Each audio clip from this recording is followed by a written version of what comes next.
This is a relay project. Real Talk starts right now. Here's Ryan Jesperson.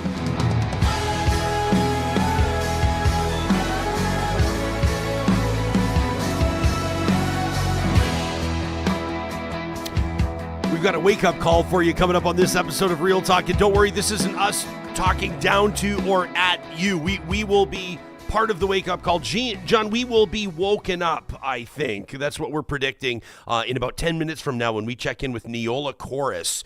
She's a global expert in linguistic lie detection and cybersecurity. If you're a die-hard Real Talker, if you were tuned into the show a couple of episodes ago, you'll remember I read a comment in the live chat, and in the back of my brain, I knew I recognized the name. I knew it in the back of my brain, but it was a Real Talker watching us live streaming on X, on Elon Musk's platform, formerly known as Twitter, and she was telling us that we need to get off the platform. And I had a little bit of fun with the comment. I was like, oh, Nejolla chimes in on X telling me I got to get off X. Well, as is oftentimes the case with this show, a conversation, a connection happened after we'd finished recording the episode. And Nejolla Korris, and then the name rang a bell, reached out to me and said, Ryan, you remember you interviewed me on your terrestrial radio show a number of years ago before I was on my way to the World Association of Newspapers conference where she was talking about the fake news epidemic and everything that was happening. And I went, right.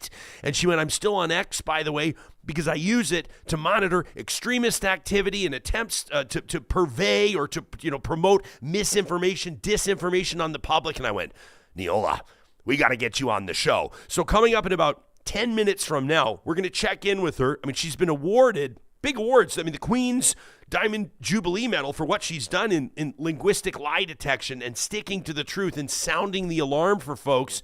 And it's arguably more important now than ever. With Elon Musk basically handed the keys to the White House with the billionaires row at the Trump inauguration on the 20th of January. You remember we were talking about it. It's a fascinating sight. I don't care about your politics. It doesn't matter to me which way you're leaning politically. I think we can all agree it was striking to see a collection of the world's richest people standing side by side by side by side. Johnny's showing it to us on the screen right now. For those of you watching us on the different platforms, including YouTube, you've got the world's richest man, Elon Musk. You got the CEO of Google right beside him. You got the CEO and founder of Amazon right beside him. You got the CEO of Facebook, of Meta, Mark Zuckerberg, right there as well. The influence that these tech oligarchs have is remarkable, and it's something we need to talk about.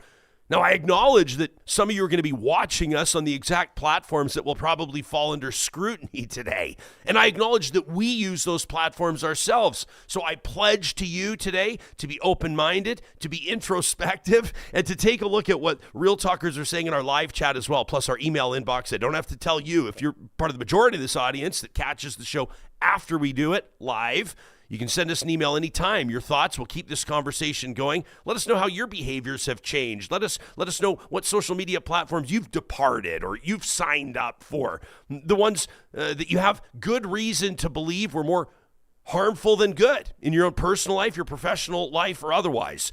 That's coming up in just a second. Plus, a remarkable claim. I guess it's officially U.S. policy, foreign policy. The United States is going to take over Gaza and basically use it to transform its approach in the Middle East. The statements from Donald Trump, absolutely shocking, safe to say. Just a number of hours before we're doing this show, we want to bring you that and the response. It's just an absolutely wild plan that a lot of people are obviously heavily critical of. We're going to bring you the president's comments, and we'll bring you comments from a Democratic senator as well. Curious to know where Real Talkers will land on that.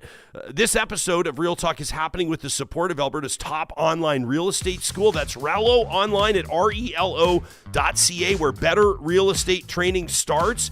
You can start your career with Relo and get a head start on basically everybody else because they've got an experienced team of instructors, people with industry experience. That's why your best career starts at Relo. You're a winner, you're an innovator, you're a closer, and you want a career with unlimited potential, which means that Relo's guaranteed to be a perfect fit. You can check out their website, get an idea of the 7 steps you're going to need to take to get licensed. They're going to help you prepare for your exam, and then once you've got your license, you're ready to rock. The team at Relo is going to make sure you start off your new career in real estate on the right foot. We want to save you a couple $100 right out of the gates. If you're signing up for the Alberta residential or commercial real estate bundle, make sure you use the promo code Ryan100, all one word. It'll knock $100 off each of those bundles, Ryan100, when you get started today at Rello.ca. Nejolla Korris coming up in just a couple of minutes. We're going to talk about Elon Musk and the tech oligarchs and the future of cybersecurity and all the kind of stuff that we probably need to talk about more. I think it's fascinating stuff. I know that some of you that are going to hear this are going to be very bullish on Elon Musk's involvement, or can I call it a partnership? It's certainly a senior advisor role, head of Doge, the hilariously named government department, the Department of Government Efficiency that he's been tasked with, that he's basically heading up. Of course, obviously a reference to Dogecoin. I wonder if we'll talk crypto with Nejolla today. But we have to talk about the conflict in the Middle East. We have to talk about the future of Gaza. President Donald Trump meeting with Benjamin Netanyahu yesterday and then stepping in front of a podium and delivering an absolutely shocking plan for the future of Gaza and the United States' involvement there. I mean, check this out. We'll get to that in just a quick second. Donald Trump speaking to reporters and the American public, obviously, talking about the future of Gaza and the problems there. We're ready to rock. Here's the president. The U.S. will take over the Gaza Strip, and we will do a job with it, too. We'll own it, level it out, create an economic development that will supply unlimited numbers of jobs and housing for the people of the area. Do a real job. Do something different. Just can't go back. You are talking tonight about the United States taking over a sovereign territory. What authority would allow you to do that? Are you talking about a permanent occupation there? Redevelopment? I do see a long-term ownership position, and I see it bringing great stability to that part of the Middle East and maybe the entire Middle East. And everybody I've spoken to, this was not a decision made lightly. Everybody I've spoken to loves the idea of the United States owning that piece of land, developing and creating thousands of jobs with something that will be magnificent in a really magnificent area. We have an opportunity to do something that could be phenomenal. And I don't want to be cute. I don't want to be a wise guy, but the Riviera of the Middle East, this could be something that could be so this could be so magnificent. The Riviera of the Middle East. I think shocking journalists in the room, you could tell there, and I think probably shocking most folks that heard it. Trump claiming, as you just heard, that everybody that he shares the plan with absolutely loves it. Well, that does definitely not include Senator Chris Van Hollen, who appeared on MSNBC a short time later, speaking to an absolutely shocked host with an assessment, an indictment of the president's plan. He just said that it will be United States policy to forcibly displace 2 million Palestinians from the Gaza Strip. That is ethnic cleansing by another name. He said the United States would then own the Gaza Strip and that we would develop the Gaza Strip and that other countries would take these Palestinians. He says he's talked to a lot of people and they think it's a great idea. Well, we know that just a few weeks ago, the Arab countries, key Arab countries, had an emergency meeting and responded forcefully against this idea and said it was unacceptable. So what the president is doing here is really throwing a match on an already very volatile region. This is something that Iran and our adversaries will celebrate. The super far right wing in Israel will celebrate. In fact, Ben-Gvir, one of the farthest right members, has already tweeted out his support for the president's idea. So this is a very volatile mix in addition to being despicable in so many ways. Despicable in so many ways, that from Senator Chris Van Hollen. But it is remarkable. It's one thing for somebody to muse about this. It's one thing for somebody to talk about this, but obviously the president of the United States isn't just somebody. This is the commander-in-chief of the most powerful military in the world, of the most influential nation in the world. And the idea, I think, Johnny, that the United States would waltz into one of the world's most volatile regions and take over, I saw somebody say on social media, like it's a failing casino. He knows a lot about that. Yeah. Right? It's dangerous, right? And Trump's entire approach to the Middle East. So, you hear the clip there. It's like throwing a match on an already volatile situation. This is recklessness and probably a lack of long-term strategy. Yeah. You could sort of feel it reverberate through as he made the comments. It seemed like everybody in the room, it seemed like Ben Netanyahu was kind of standing there beside him, just like going, oh, wow. Kind of in a way, almost chuckling when Trump was talking yesterday. He's going like, these are, and actually, let me just say on the record, like, I agree with a lot of the stuff that Trump was saying about career, violent, dangerous criminals. And I've said as much on this show before, and that's okay. Everybody can have their own opinion on this. I am inclined to agree with him on the point that career, habitual, serial violent offenders are not inclined to change. They're not inclined to have an aha moment. They're not inclined through incarceration to all of a sudden change their ways and start being wonderful contributors to society. The United States takes this even more seriously than Canada does, obviously with its 3 strikes laws, with the, obviously the potential of capital punishment. We're not going to go down that wormhole, that rabbit hole right now, but the president making very serious statements about shipping people out to different countries. Yeah, these are remarkable, massive statements about foreign policy. Wanted to check something real quick. Governments fund about 72.5% of the United Nations. Governments generally speaking, globally speaking. But U.S. the of major that, the contributor. United States more than $18 billion to the United Nations in 2022. That represents about a quarter of the $70 billion the U.S. spends annually on foreign aid. So they're talking about rolling back, let's say, approximately $20 billion of contributions to the United Nations. But this is all big stuff. The question is, ultimately, what does this do in the Middle East? What does this do to move the needle? You heard the Senator, Chris Van Hollen, talking about how Iran is going to celebrate and love this stuff. Another one of those executive orders yesterday, obviously. U.S. Opening up its options to get more tough with Iran. So what does that do to the dynamic? Let us know what you think about this to talk at ryanjesperson.com. I expect that we may have a flamethrower submission or two from this. That's what happens every Friday right here on the show. The flamethrower, proudly presented by the DQs of Northwest Edmonton and Sherwood Park. Your hottest takes, Real Talkers' hottest takes emailed in to the show. Nejolla Korris coming up in just 1 second. First, I wanted to give a big shout out to our friends at California Closets with custom closets and storage solutions for the entire home.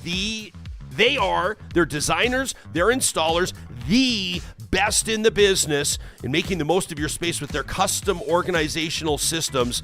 We're talking entertainment centers. That's what we invested in our home. All right, make sure that everything puts itself away nicely, or at least we teach the kids to put everything away nicely, but well organized so your main gathering space in your home is always welcoming. They do garage storage systems that look phenomenal. Murphy beds so your home office can double as a guest room. If you can dream it up, they can design and install it, and it all starts with a free consultation. You can book that today at californiaclosets.ca. Athabasca University is ready for you. If this year you've vowed to yourself is going to be the year that you get serious about getting back on the path of post-secondary learning, Canada's Open University, guaranteed to be a good fit for you because their world-class accredited online degrees and courses are designed so you can complete your education whenever and wherever it works for you. Maybe it's political science. We had Dr. Mark Crawford on the show the other day from AU's political science department. Maybe it's scientific or medical research. Maybe it's an MBA. Whatever it is you're dreaming about, Athabasca University has a plan to put that in action, and you're going to help design it yourself. You can check out the admissions process, learn more about financial aid by visiting their website today. That's athabascau.ca. And Complete Care Restoration wants to remind you, heaven forbid, if disaster strikes, and for some folks that's going to be a sewer backup, maybe frozen pipes right now, considering the time of year.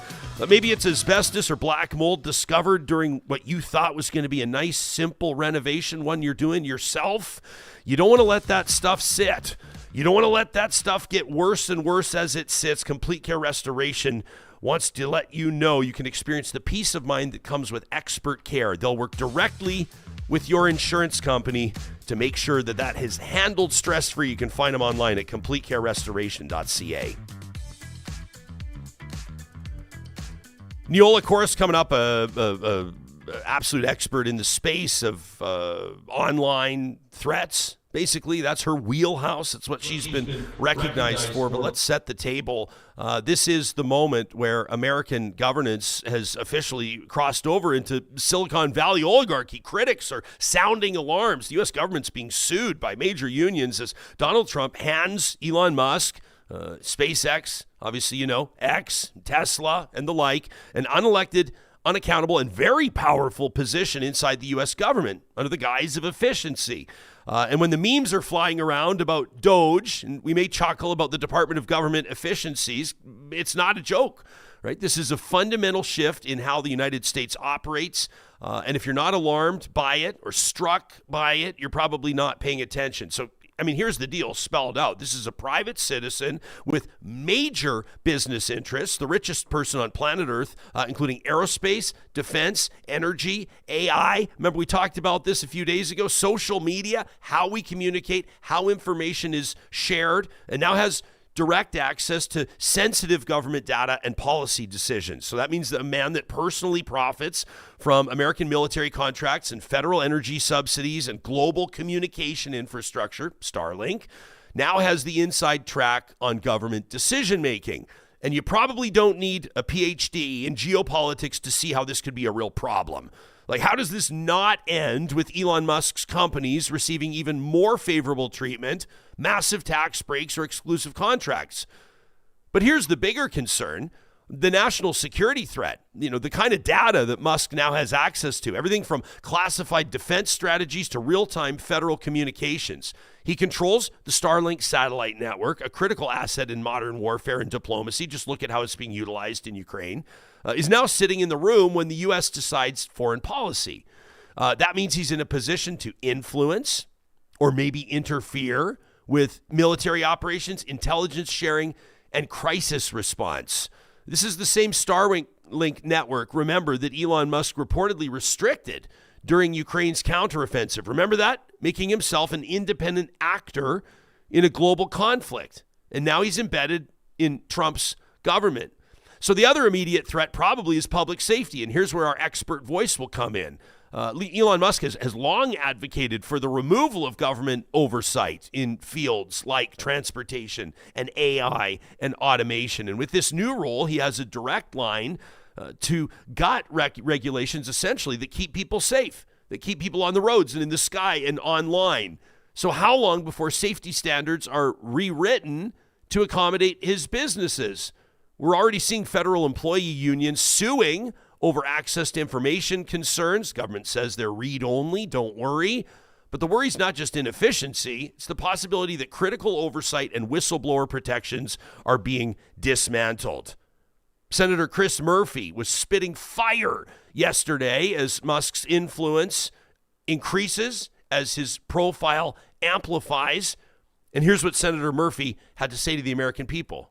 We don't pledge allegiance to the billionaires.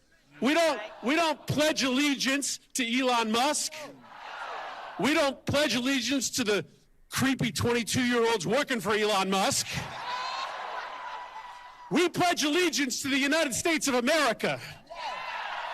And so I want to make sure that my mother gets her Social Security check, not because she pledges allegiance to Elon, but because she pledges allegiance to the United States of America.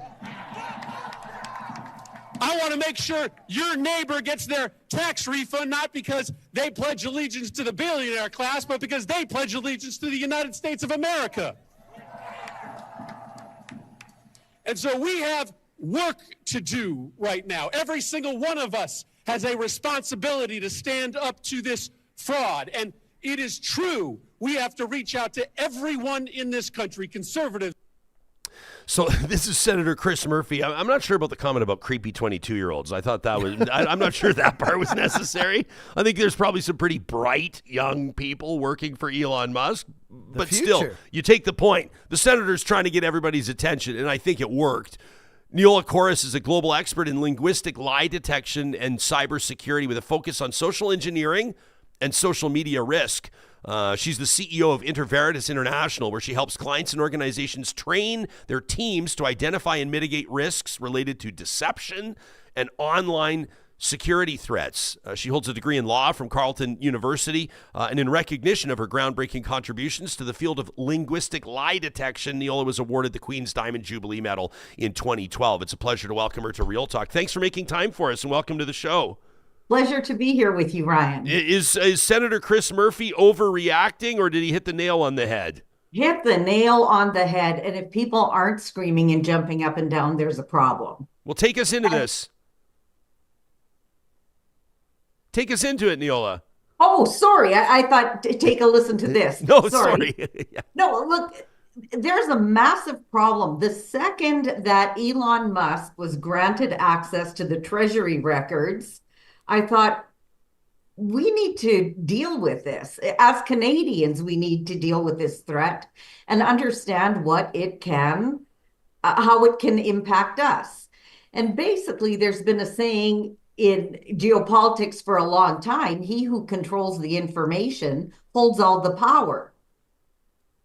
So Elon, and it's not the creepy 22-year-old, it's actually 6 between 19 and 24-year-olds that have all now been granted access to all of that data and all of that code that they can easily rewrite. Yeah, well, the White House says don't worry about it. A government spokesperson say this access is read-only. They will not have access to sensitive data. Nobody should worry. How do you know who's telling the truth? Well, I have to ask. You're the expert. I have opinions on everything. You have facts. I have opinions. I mean, I don't have facts on how this is going to roll out, but every single American's data has been compromised. Period. End of story. So how can you control a population? You control it by having their information. I mean, in part, Trump is playing from, the Hitler and the Putin playbook. This is what we're doing. We're dismantling controls. We're taking over information. I'm just waiting for, if Kash Patel is confirmed as head of the FBI, just watch him start dismantling and arresting journalists. Once that happens, what he's doing is exactly what Putin did. People are going to go, give me a break. They're going to start arresting journalists. I would say the way that they're treating people in federal law enforcement, the questionnaires that they're being forced to fill out about their roles in investigating the January 6th attack on the Capitol is remarkable in itself. I think most audience members of this show are probably paying attention to that. It reeks of a witch hunt. It walks like one. It talks like one. I will say, I want to circle back. People will say the minute that you invoke Hitler or Nazis into an argument, you've lost the argument. So I want to give you a chance to lay it out. You're saying that Trump is following the Hitler or the Putin playbook. I'm assuming you're not talking about the Holocaust, but what are you referencing? No, I am not talking about the Holocaust. And my apologies. When I use that kind of analogy, we're so accustomed to living in a great democracy, and the U.S. has been in that position for a long time as well. But certainly over the last several years, we've been all witnessing this kind of dissent that's happening.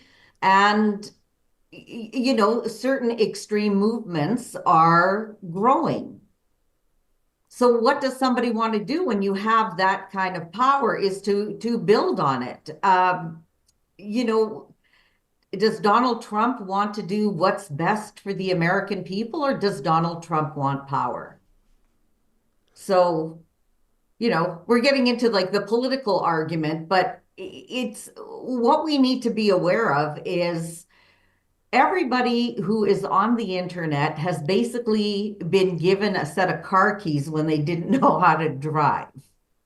And this instrument, which allows us to connect with people all over the world, to conduct business in different ways, is now becoming a political tool, and I think we need to be aware of it.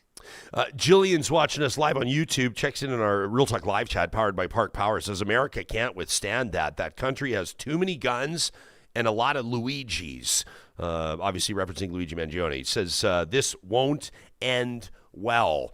There's different ways that people protect themselves. No one's advocating for capital murder, but she's referencing something that did happen and millions of people that celebrated after the fact when the United Care Healthcare CEO was gunned down on his way to a speaking engagement. There are people that are doing their best to protect themselves, and then there are others that will acknowledge, regardless of what you've done personally, if the government opens up its records and makes its data available, there's virtually nothing you can do to protect yourself, including your online vulnerability. Isn't that right? Absolutely. Absolutely. And that's what I teach in a lot of the classes. So, for example, with corporations are prone to all kinds of cyber threats. But the greatest way that any company can be penetrated is via its people. So the social engineering end of it. And when we don't have good digital practices for our personal accounts and how we conduct ourselves on social media, the corporation can't have an expectation that that staff member is going to be, protecting the digital assets of the company in the same way.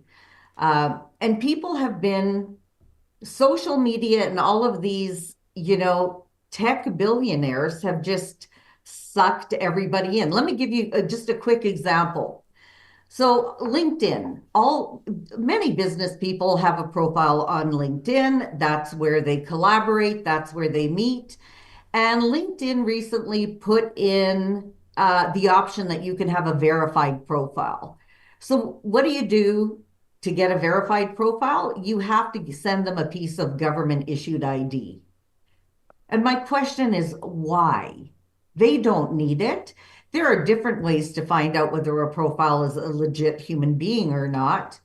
But everybody is taking that kind of information and monetizing it. And we're handing it over willingly because we think, oh, what's the harm? But there is harm in these private businesses owning your information. Yeah, I mean, part of me goes, and I'm not LinkedIn verified, though people can find me there. People can find Real Talk there. Some folks are watching us live on LinkedIn right now. Part of me thinks that verifying by way of government issue ID somebody's identity adds validity or credibility to a site. It should remove concerns. And then part of me recognizes exactly what you're saying. There are other methods to verify someone's identity. Maybe you can spell a couple of those out for us, and then you go, gosh, have I unwittingly surrendered information online and put myself at risk without even realizing it? And probably the majority of people have. Mm-hmm. I know the majority of people have. There's other things that people do with, let's say you're signing into a site. I'm going to use like PetSmart as an example because I know they used to do this. But you could sign into your PetSmart account using your Facebook profile. And that exists for so many websites, honestly. And there was a lawsuit very recently where Meta, so all of Facebook's, Mark Zuckerberg's products had something called Meta Pixel. And what it promised was to integrate your corporate website into the Meta atmosphere. But what was found is that one particular hospital in Cincinnati added this Meta Pixel component to their website, and it allowed Meta to actually implant code onto that hospital's website. And Meta was caught scraping all of the hospital records from that hospital's website. So how many companies, whether it doesn't matter whether you're a hospital, an accounting firm, who clicked on that button to add Meta Pixel and allow them to implant code onto your website. So that's one way that corporations have been hit, but individuals have been hit in similar ways. I know you're not afraid of criticism, and we invite this audience to hold our feet to the fire. And Shane's watching us live right now. No offense, Neil. I'm going to read his comment. And he says, nice left-wing lunatic for a guest. And then he just says, ha, ha, ha, ha, ha, ha. Now, if folks some political commentators, some stakeholders, newsmakers come on this show and offer hot political takes, that may swing far to the left or far to the right or fall somewhere in between. But could you speak directly to Shane? And if he's calling you a left-wing lunatic, my guess is he probably votes conservative, would be a Republican supporter in the United States. Could you lay out why this should be of concern, or this might represent a threat, or why this should be on the radar of everybody, regardless of how they might vote? Well, let me tell Shane that I spent many years as a conservative, including being a constituency president for a constituency here in Edmonton. So, ha, ha, ha, ha, Shane. Look, and this is part of the propagandizing and the brainwashing of some of these social media sites. The reason I think that Mark Zuckerberg is in the pocket of Donald Trump and Donald Trump's in the pocket of Zuckerberg these days is because these extreme right-wing tactics are really profitable. They make money for Meta. So let me give you an example. I have several social media profiles under different personas when I conduct online investigations. And for the heck of it, during the election in 2020, I took one of my personas, I landed that profile in Texas. I subscribed to 3 Republican platforms. One of the other profiles I situated in California, and I subscribed to certain Democratic platforms. The Democratic platform was boring. Nothing happened. It was the same Facebook as it always is. But the Republican one was shocking to me because my wall was inundated with one extreme message after another, and it still is. And at the time, much of that advertising was paid for by Republicans in the United States. But there was also proof that Russian outlets had purchased that kind of advertising.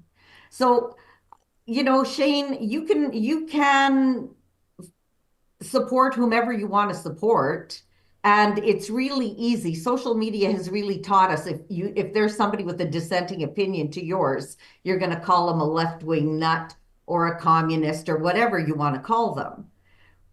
But the fact remains is that it doesn't matter what political stripe you have, you are being influenced by that platform, and your ideas are being fed and formed by that platform.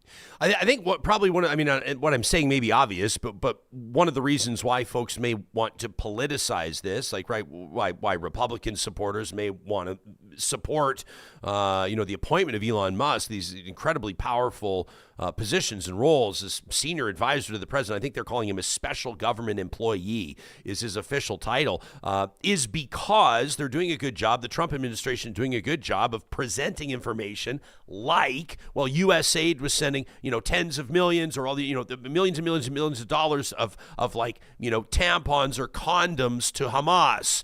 And then people will, dig in even just a tiny little bit below the surface and realize that that's not even remotely accurate. That's not the case. But then the American public, or at least people that have sort of felt like progressive pendulums have swung too far and they have problems and they spend a lot of time online complaining about tampons in men's bathrooms or complaining about elementary school kids identifying as cats and kitty litter in the classrooms and all of these things that they find to be absolutely preposterous and ridiculous, regardless of whether or not they've fact-checked any of it.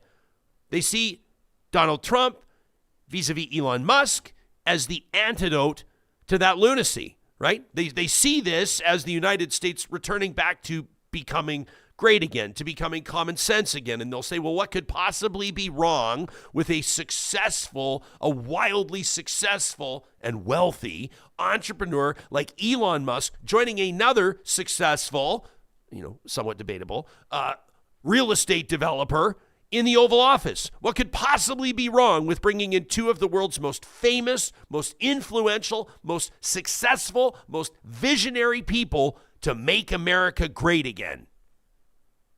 Well, I think people assume that they're going to be great for all Americans, but those type of people tend to only care about themselves and lining their own pockets.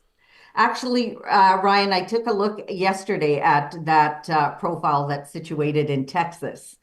And there are 3 separate fake news outlets circulating videos on Facebook that say these cuts that Trump is making, and especially the tariffs being imposed on Canada and Mexico, will result in every American receiving an extra $30,000 from the government this year. Oh, sure, yeah.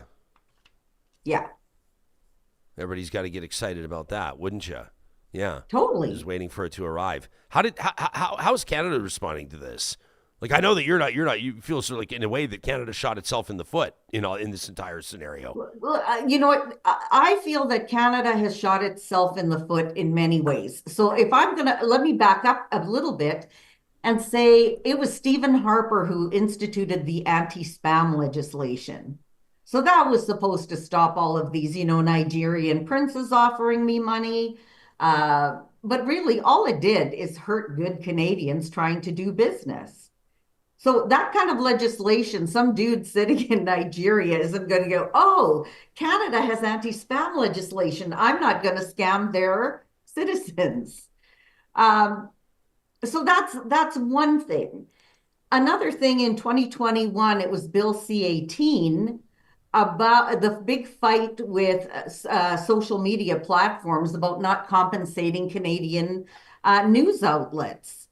So there's a ban that we can't share stories on Meta, for example. But what that has done is when 50% of people get their news from social media platforms, and you've taken out legitimate news sources, regardless of what you think of them, when you remove that, the only thing people are seeing are fake news, and evangelists professing to know it all. So that's a huge problem. One of your guests yesterday, I think his name was RH, who added to your beer fund. Oh, that's right. Yeah. Said we need to be careful about whether we really want to defund CBC. And you talked about, the other news agencies that are owned by US corporations.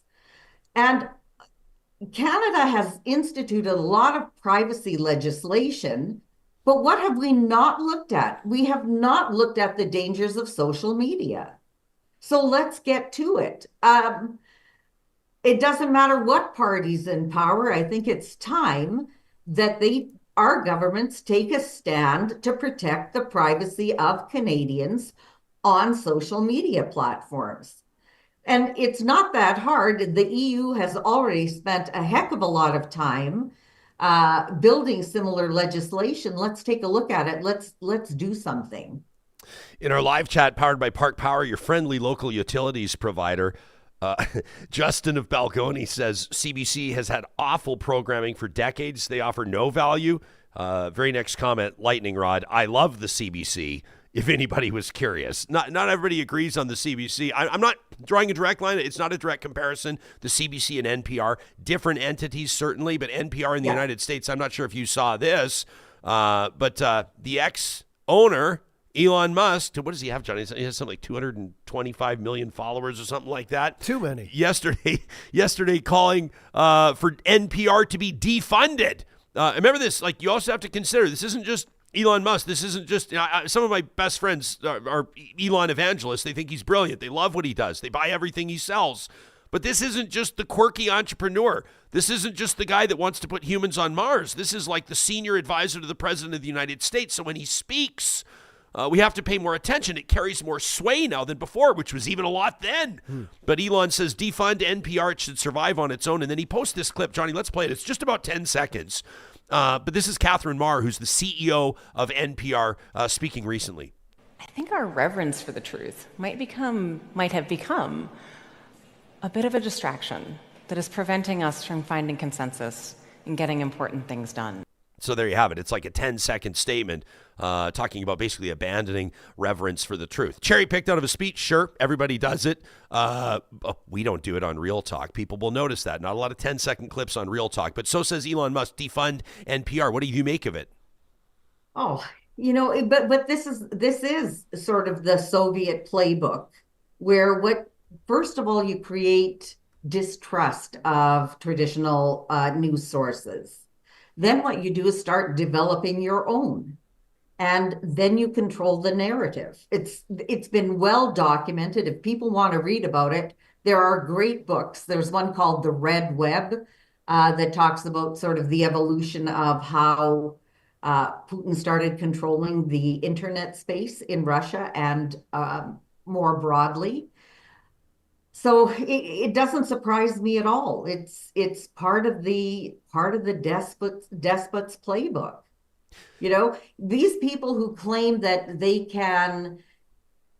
cling on to free speech, but they're the greatest censors. Just watch. Nejolla, do you with the defund the CBC movement, this is just more a matter of opinion. I'm curious to pick your brain. And I actually didn't know that you were a conservative constituency association president. So that actually kind of adds a layer to this.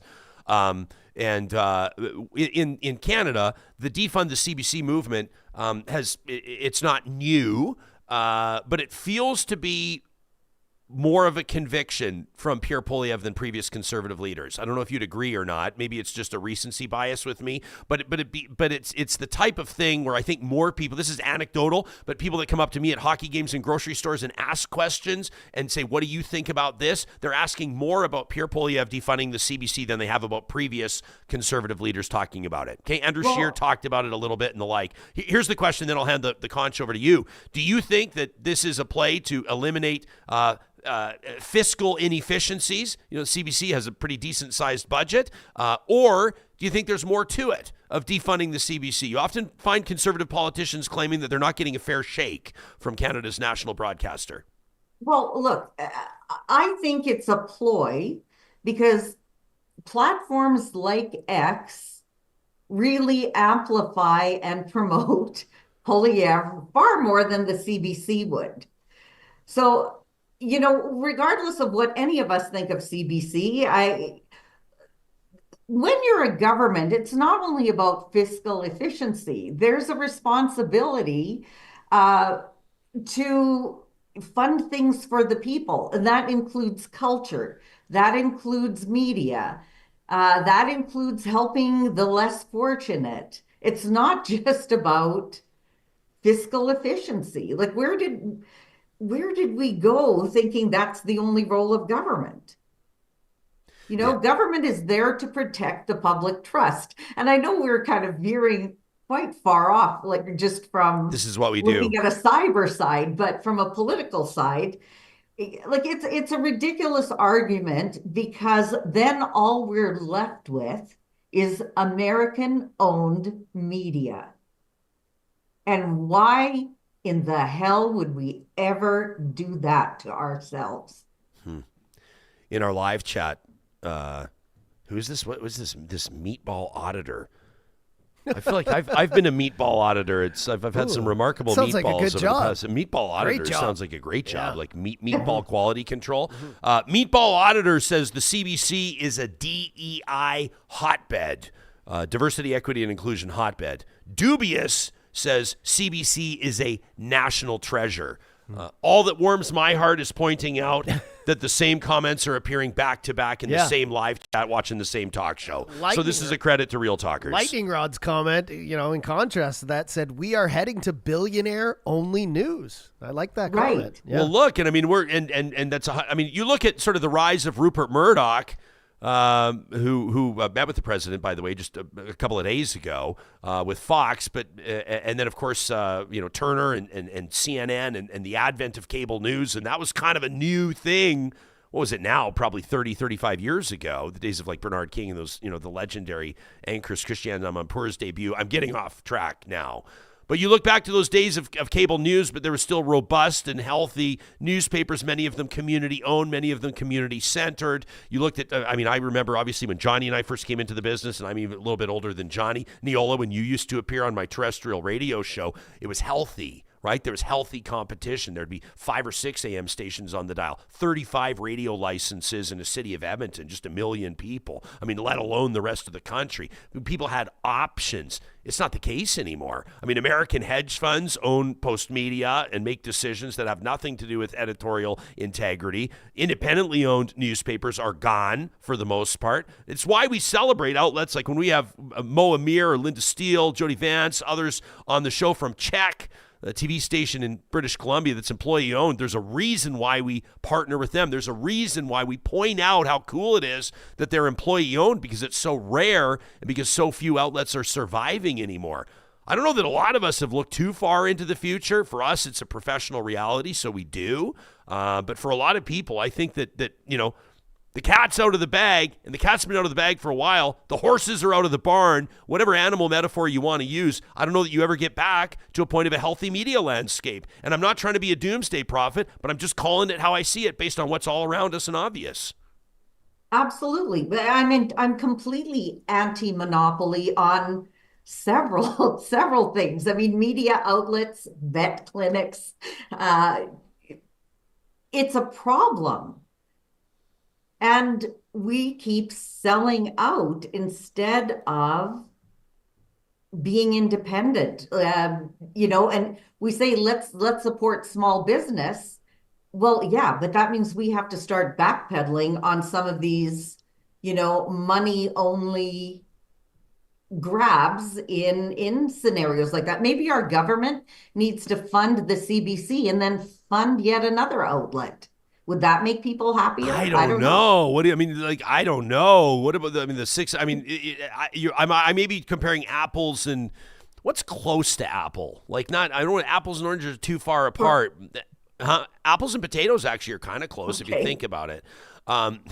But, Justin Trudeau and the Liberals, the $600 media fund, and everybody was looking at how all these outlets were dying on the vine, and then some of them would qualify for the media subsidies and some wouldn't. We talked about this briefly with Derek Fildebrandt a while ago. He's the founder of Western Standard, which is an independent kind of a right-wing media outlet, not kind of, in Alberta, and talked about government funding. He says we qualify for, but we don't accept the Trudeau government's media bailout money, and celebrates that. But then, of course, the Alberta government, the UCP, had them these plum advertising contracts.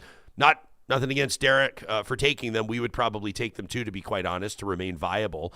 But, you look right now at the public blowback of that $600 million initiative. There's not a lot of people, including our colleagues and fellow professionals in media, that thought that was a great idea or that it worked out very well. I'll never forget a team meeting when I was working for a multi-billion-dollar publicly traded media entity in Canada, and senior executive leadership was very clear that we needed to be very clear as hosts, as talk show hosts, whenever there was an opportunity to clarify that we were not receiving any of the federal media subsidy, that we were not receiving a cent of the bailout, because there were concerns around credibility and influence. And I think that some of those are real. So I don't know what the answer is. I understand when you're talking about fund the CBC and then fund others, but then you're starting to pick and choose, right? Then you have politicians or bureaucrats saying, well, what represents kind of the tit for tat? What represents the counterpoint or the counter perspective to the CBC? And now all of a sudden you're funding an ardently conservative site. Are you acknowledging that the CBC leans left and that it's more of a progressive position? Do you know what I'm saying? It gets messy. Yeah. Now you're in the mess. Yeah, totally. Post-World War II, the United States established something called the Fairness Doctrine. And that was slated for media outlets, newspapers, radio. And what it required is that those outlets provide a fair and balanced, end to the news. So both sides. I think it was 1992 that it was Clinton who abolished it. And I don't know why. But that's where you really see the rise of, especially like U.S. media outlets either being, perceived as being far right or, left, whatever it may be. So, is that an answer? I don't know. Okay, let me ask you this in closing. We'll bring this full circle. You reached out to challenge me. Didn't even know you were watching, by the way, at the time. Appreciate that. I want to note that.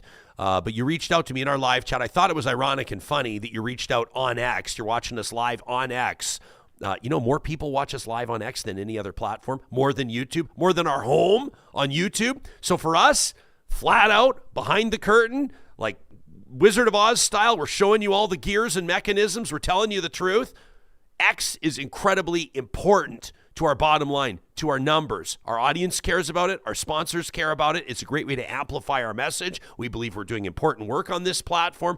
By leaving X, we abandon, right? We abandon a big part of our audience that we're serving right now. So for me, part of me goes, yeah, I'm not leaving X. I'm not leaving X. For me, even with personal followers, here's a vanity number, but like for personal followers on X as compared to people that connect with me on Facebook, LinkedIn, Instagram, TikTok, if you combine all the other platforms, all of them, it wouldn't even be half of the following on X. So I go, I'm not leaving. And I see a lot of people leaving because they want to prove a point or they want to make a statement that they don't jive with Elon Musk and they don't want to be part of the problem as they see it. So I'm sitting here and I'm not waffling. I'm not trying to stand on the fence. I'm trying to offer due consideration, pros and cons. So now you have me face to face.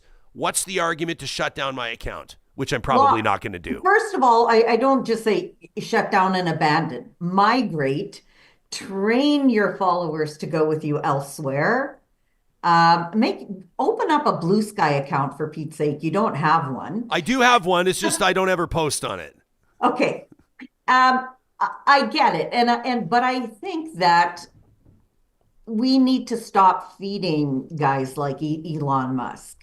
So it's very interesting. There have been a lot of people who have left, actual humans who have left. I actually pulled some numbers for us this morning. There's a company called Fifth Column AI Analysis, and they use AI to determine how many fake profiles or fake bots are on various platforms. So on X, they analyzed about 2 million accounts and predicted that 64% of accounts on X are fake. Say it again. So, who are you preaching to? Say it again. 60. Did you say 64%? I said 64%. Like 2 out of 3? Absolutely shocking. Wow. So if you want to be fed, so from a business perspective, I totally understand why you're on here. Mm-hmm. And this is the place where people used to gather, but is it still the place that we should be gathering? And should we be considering a migration at some other point, right? So if I don't know, I start looking at when is social media getting dangerous? If you want to be on X where you like extreme right-wing politics, if you like extremist movements, okay, this place is going to feed you. Because if those are the profiles you're following, then you're gonna be fed the information you want. I mean, it's like people connect. But in the long term, is this viable with possibly 64 million or 64% of accounts being fake ones? And I've monitored troll accounts for a variety of projects, and it's really interesting how they operate. Here's another one. Global Witness Investigation also identified 45 bot-like accounts that collectively generated over 4 billion views between May and July of 2024, and the accounts were noted for disseminating harmful and violent content. So is this a platform you really want to be on? And it's only getting worse because Musk and co are totally curating what you see on the site. Look, I follow some interesting political writers. I like the tech guys all hang out on X. But honestly, like if I'm just sort of random scrolling off my home screen, there's a lot of ugly stuff on there. We've got the protests in front of the US Treasury occurring today, and you'd be hard pressed to find that as a trending topic. As a matter of fact, you have to go search it to find it. Yeah, and then there's comments like this one from Ytrim, who's like a long-time live tuner. I appreciate Ytrim. I'm not trying to pick a fight, but Ytrim says, by leaving X, you stop supporting Nazis, Ryan. Is that who you want to support? Like, if somebody said that to my face, I'd be like, are you fucking kidding me? Like, is that a serious comment? Like just what I would probably say with 5 seconds of thought is like the Auschwitz Memorial has an account on X. Like, is the Auschwitz Memorial supporting Nazis by being on X? I want to have, like, that's why I'm asking you for, like, reasoned commentary, informed, compelling insights into why we leave the platform, because once you start throwing out like Ryan is supporting Nazis by having an account on Twitter, like that's ridiculous. Right. And so it's totally ridiculous. But this is where our discourse has gone. Like, right? Right. It's insane. Like if somebody says, okay, I don't support Polyev. And the reply you get is, well, what about Trudeau? And it's like, stop the whataboutism. Like if you may not want to be on X because you don't want to support Nazis, but just because somebody is there doesn't mean they do. And let's face it, many people set up social media accounts and then they abandon them. So I don't know. I mean, this kind of ridiculous targeted, it's just like Shane calling me a whack job liberal or whatever. Left-wing lunatic. Go for it. Yeah, okay. Hey, Nejolla, do you remember the name Tony Durant by any chance? That may be her married name. Do you know that name, Tonie? I totally know her. We went to elementary school together, and I saw her make a comment the other day. Yeah, well, she's in the chat watching right now. She says that she remembers you from school, and she's getting a real kick out of reconnecting with you on the show. So there you go. How cool is that? Bringing people together every single day. Nejolla Korris, you can learn more about what Nejolla does. She's the CEO at interveritas.com, Interveritas International, where they help clients detect deception from social media fraud and social engineering. She's a Queen's Diamond Jubilee Medal winner from a number of years ago, and obviously a good friend of this show. It's so nice to see your face again. Thanks for this. I enjoyed the lively chat. Thanks, Ryan. Yeah, you got it. Let us know what you think on this. Real Talkers to Talk at RyanJesperson.com. Shout out to Ken K, who just tossed us $20 in the super chat. I'll appreciate that. He says, what a great guest. Ken says, quit feeding Elon. I saw Crystal in there as well. Crystal says, I deleted X. Elon ain't getting nothing from me. I have no reason to believe that Nejolla is not presenting the truth, so I don't want to say if it's true, but let me qualify if it's accurate. 64% of accounts on a social media platform. Oh, yeah. Not real people. That is a shocking number. Our chat is booming today. I was talking with our chatters because they were saying, where are all these comments from X? Well, most of the people watching us, we got 600 watching on X right now, are commenting on the live post. It's a click or two away to get in the live comment section. But someone else was also saying, well, how do you know those aren't all bots? We audit our account every month. TwitterAudit.com. Go to that. Google it. It's great. Ryan, I audit other people's accounts I follow all the time. Oh, yeah. There is I just did Justin Bieber one day just to see. He had like 1.2 million fake or unused in the last 3 years profiles, which are most likely bots or fake accounts. It is just overrun. And this is something Elon said when he took over he was going to get rid of. And I don't see it changing at all. So it's crazy. It's absolutely wild how much fake stuff there is and how many profiles are They're not profiles at all. They're one person using a bunch, and you can even pay for followers nowadays. You can go pay $20 and get 1,000 followers. It's never worth it. Yeah, it's never worth it. You talk like in the influencing space or in the content creator space, like obviously everybody is familiar who that is, but these are people that are making, including my wife, by the way, that they make their living by effectively telling stories, establishing brand partnerships, building audiences of people that trust them.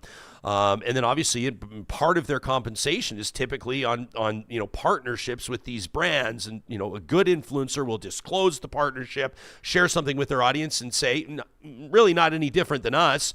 When I encourage you to go buy your groceries at Friesen Brothers or to, hire California Closets to do your install or buy your pet food here or buy your vehicle there, it's because we're saying, we endorse this company. We endorse this brand.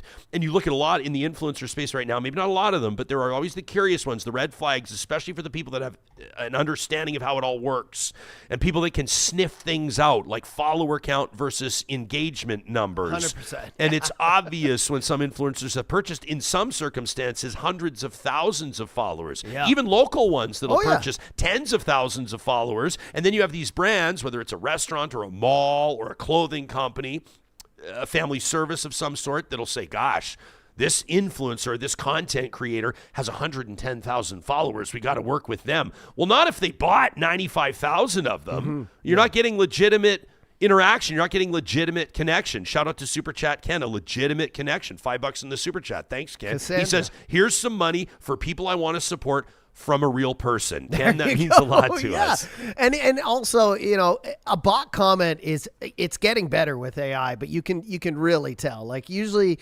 numbers in their username, all their comments, like you can see on reviews on ads now on Facebook when you go under and you're like, wow, this looks like an incredible product. And then you see the reviews and all the usernames have numbers in them and they're all super positive comments, but are like really generic. Don't mention the product name. Just say, I use this and it's amazing. And you can really, and this is another thing we've been talking about on the show, get used to AI. Go look at AI, what AI does. Go to YouTube and there's tons of videos teaching you how to discern AI from real, because we need to know it's getting so much better and you need to be able to tell which is which, right? I love this from Ambustion. I feel your pain. Says, I would willingly be put in a coma for 4 years at this point. I was just saying yesterday, we were watching him sign these executive orders, and then he gets asked a question, and then he said the thing about, deporting actual American criminals to other countries. And I looked at you and I said, Ryan, this is month 1. Yeah, this is like he swore in on the 20th, man. He swore in on the 20th.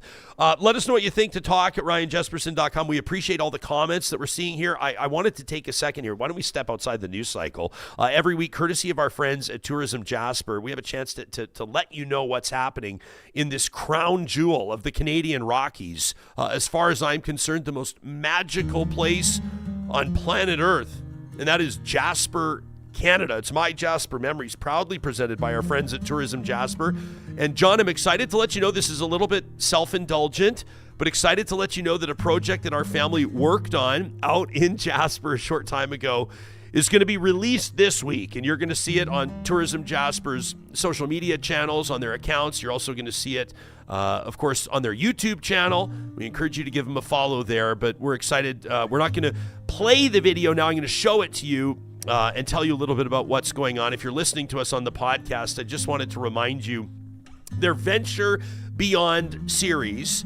And this is going to be this newest installment featuring the Jaspersons out in Jasper. Pretty fun for us. Wow. But it lets you know specifically why we believe that Jasper is the absolute best place to spend Family Day and the Family Day weekend. There are so many. This is showing us on Mildred Lake.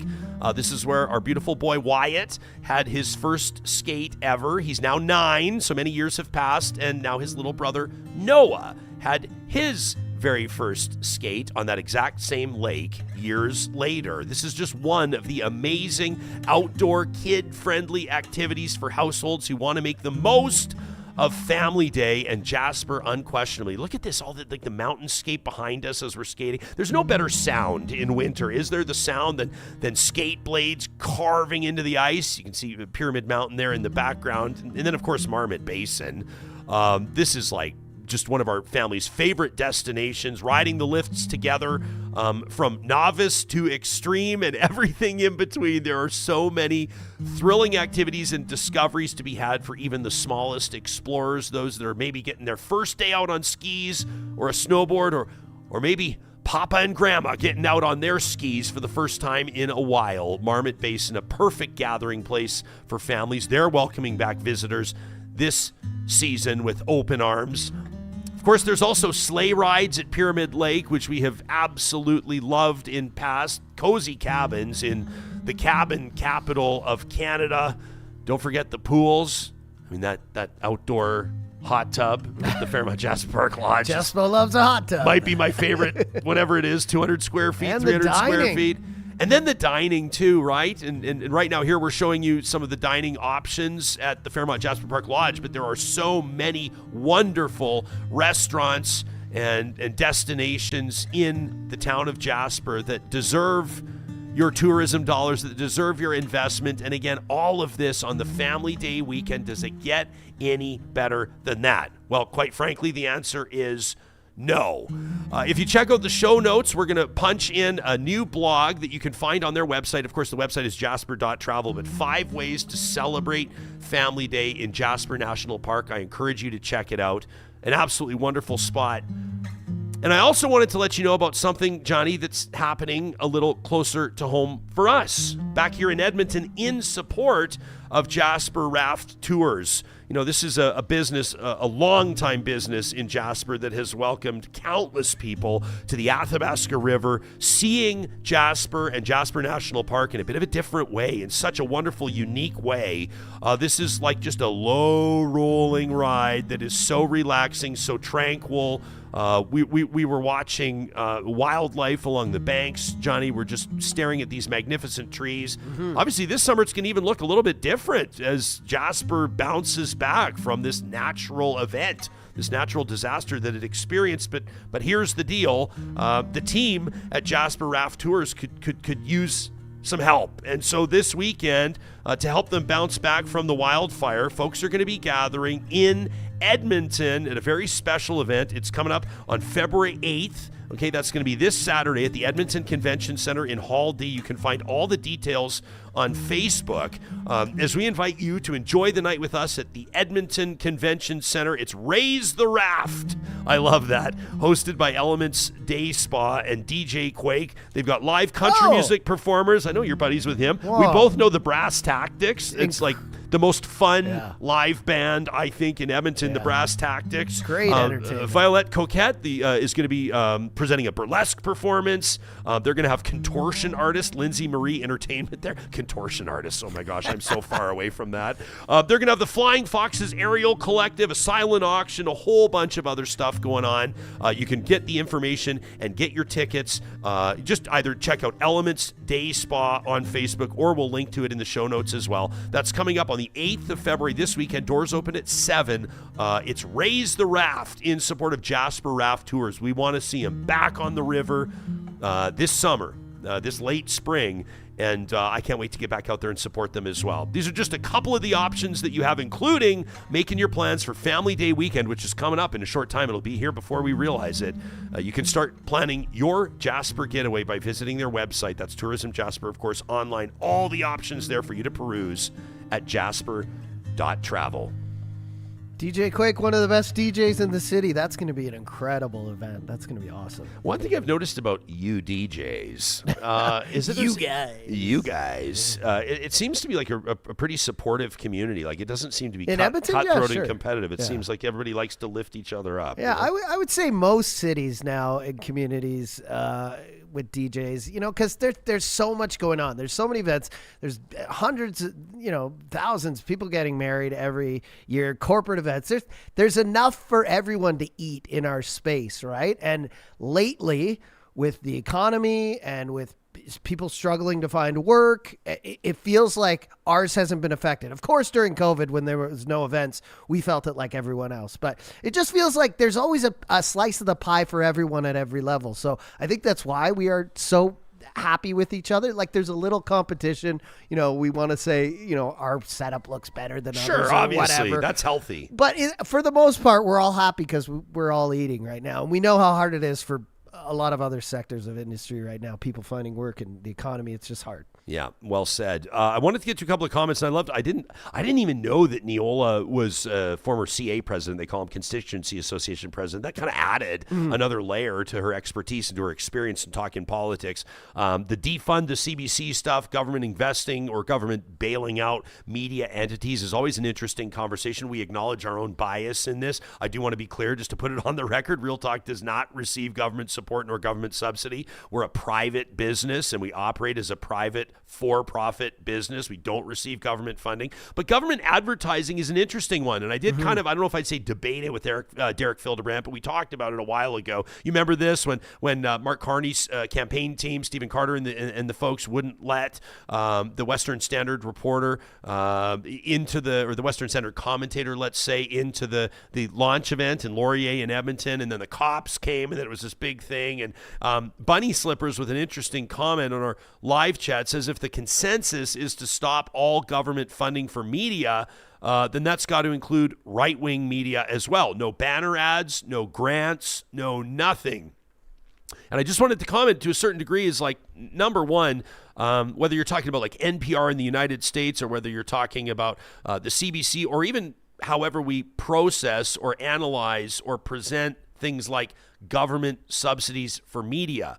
Like, for example, we just received a couple of emails within the last week from other media outlets that we support here on we walk the walk here, and we subscribe to and support other media outlets, especially the ones that we utilize in producing the show. And we got our government tax credits for subscribing to those media outlets. That might be an example of a government subsidy, right? For a media outlet, it's negligible. I mean, the one receipt was for like $100 for the year or whatever it was. Yeah. But the point just being, if we're talking about eliminating all of it, then you got to talk about eliminating that kind of stuff too. So that is part of the conversation. But I did also want to point out that governments do advertise. Municipal governments advertise, like, things like new bus schedules or garbage pickup or call 211 if you see someone in distress in the cold or like what have you. They advertise those out. Those are important public campaigns. You've heard some of those on Real Talk. We have received some advertising dollars at a municipal, provincial, or federal level for government messaging, for public interest messaging. It's the same thing with the provincial government. Oftentimes you'll see that. I mean, the Alberta is Calling campaign. Would we accept an investment from the government or whoever's doing their media buy for Alberta is Calling? You bet your ass we would. And the federal government advertises things as well. I don't know that that's necessarily on the media outlet to say no to that. And I don't think that it's reasonable to suggest, and Bunny Slippers, I take your point. I understand what you're saying. And you're talking in particular about right-wing outlets, so-called right-wing outlets. But governments do need messaging campaigns. Governments do need to reach the public, and one way to do that is through media outlets, including this one. So that's just to acknowledge that. I'm not sure if you noticed as well, this is something that I thought was interesting, maybe a bit of a leap here, but when it comes to government ad campaigns, did you see this? The Alberta government, the United Conservative government, has created this rate of last resort, the ROLR. This is for people who don't sign or signing competitive contracts. We're talking about for utilities, for electricity options, automatically enrolled on what they call the rate of last resort. This is the default electricity rate. And they're saying, the rate of last resort is 12 cents per kilowatt hour. And now, as Najwan El-Junaid, an official opposition critic, an NDP MLA out of Calgary, remember she won that really competitive riding in central Calgary, right there by the reservoir. She says now they're spending taxpayer dollars on a campaign telling Albertans that their own creation is too expensive. Says the Alberta government in its ad campaign, don't default to the rate of last resort. She's saying, how is it possible that the government couldn't develop a rate remotely close to the retail rate? And it's a fair point, and we'd like to see political accountability there. I just wanted to point out that the rate of last resort at 12 cents per kilowatt hour We talk to you a lot about Park Power. You find them online at parkpower.ca. I just want to remind you that the proud partner of ours, Park Power, is currently offering, John, you remember this, the lowest fixed electricity rate in Alberta at 6.69 cents per kilowatt hour. Now, MLA Al Junaid says Albertans can find retail rates as low as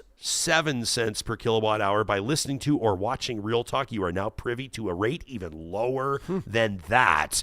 The fixed rate, 6.69 cents per kilowatt hour at parkpower.ca. I wanted to mention that. There we go. Advertising works. And thanks for powering our chat today. Yeah, it's going off right now, which is absolutely wild. And just back to my Jasper memories, Wendy Hall on LinkedIn says, thanks for the shout out, Ryan. Hope to see all you Edmontonians this weekend at Raise the Raft. You know who that is? Yeah, of course. Jasper Councillor Wendy Hall. I think she was our very first guest right after the fire. Remember that? She and Wendy, I hope I'm not telling tales out of school here, but she's been sharing with us her family's journey to give us some insight, as many other Jasperites have been doing, some insight into, the pace of their recovery. And for a lot of people are still waiting for their sites to be cleared. When I'm saying sites, what I'm talking about is their homes, their businesses. But Councillor Hall let us know that her family, they've got their development permit, they're working, they had their site cleared with the big backhoe and that big equipment just, I don't know, what was it, a couple of weeks ago, something like that, and they're on their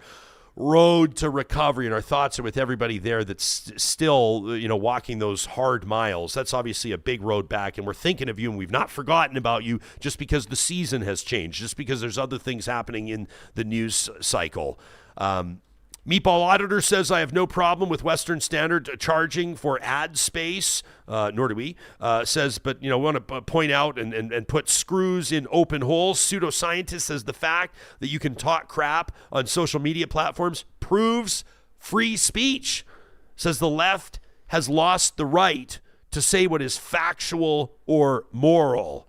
I don't know. Everybody has their own moral compass. I don't want to say that everybody plays, with their own interpretation of the truth. There is truth and there is untruth.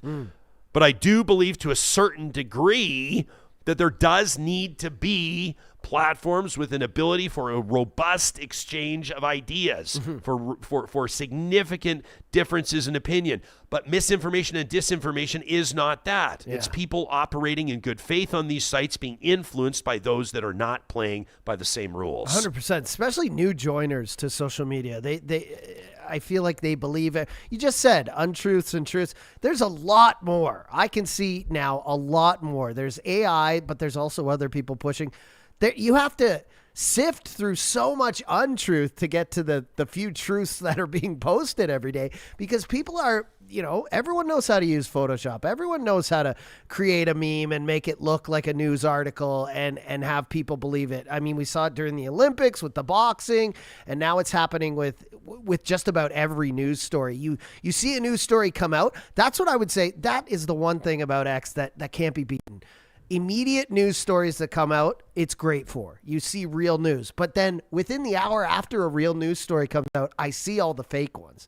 The ones created by other users, created by bots, created by, yes, the right and also the left to make them look a certain way. And it's getting so much harder to discern which one is which nowadays with AI. It's just, it's remarkable. And yeah, I saw, what was it, a press conference with Steph Curry saying that, he wants to be traded to the Lakers. He can't beat LeBron. And I was watching it and I was like, I obviously know this isn't real. This is something he would never say. But it looked bang on. It looked like the mouth was on, the talking was on, the voice sounded like him. It was an HD 4K video right on X. And I was like, if I was someone young or maybe potentially older who couldn't discern this, I would immediately believe it.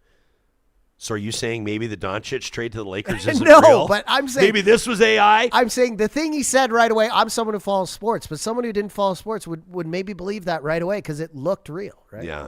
Les is wondering, would Western Standard accept any NDP advertising money? I don't think so. But listen, we wouldn't cards on the table,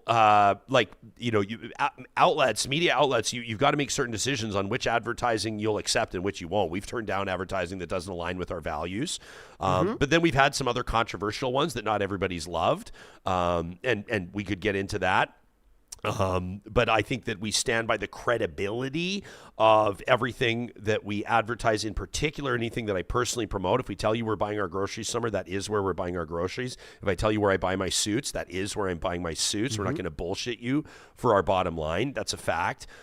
Once you start getting into political advertising, and I'm not talking about government messaging, right? Like dial 211 if you see a person in distress is not political advertising. But vote for this person or vote for that person is. Yeah. You know, last mayoral campaign in Edmonton, we had a mayoral candidate advertise on Real Talk. That is clearly identified as political advertising. It was not done in my voice. And that was important that people understand that. We made a conscious decision that we would accept that political advertising, but it must be identified as such. I doubt that Western Standard would accept NDP ad dollars, but I'd be curious to know, like, if we were put in a position like that, and we have not been, where a political party was asking us to advertise, I think it would probably depend on the content of the ad, to be honest with you. And ultimately, at the end of the day, what's the decision? The decision is kind of two-pronged.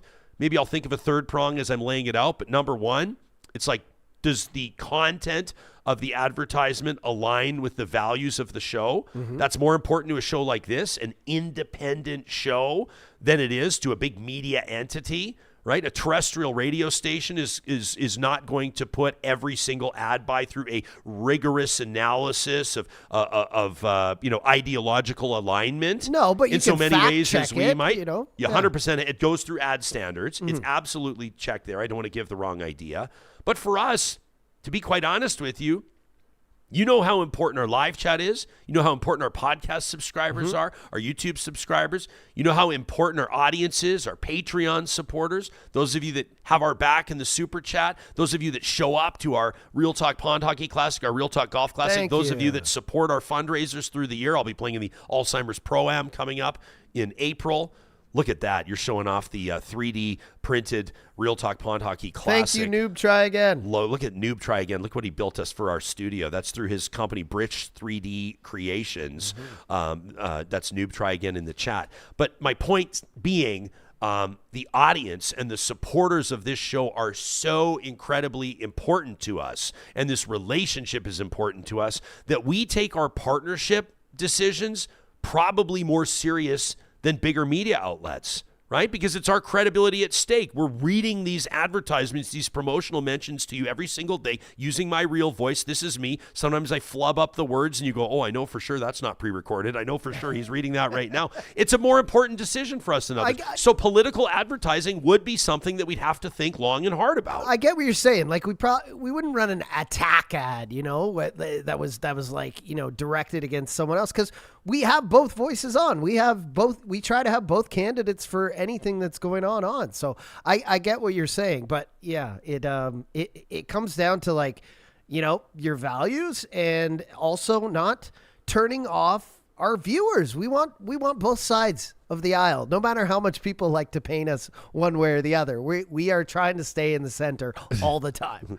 Ackhead is purposely promoting misinformation in our live chat, but I love it, and it's hilarious. It's hilarious. Is it actually. AI? No, I love it. It's a quote from Abraham Lincoln. May he rest in peace. From Abraham Lincoln: "Don't believe everything you read on the internet just because there's a picture with a quote next to it." That's from there Abraham. Yeah, Abraham Lincoln was one of the earliest commentators on online safety.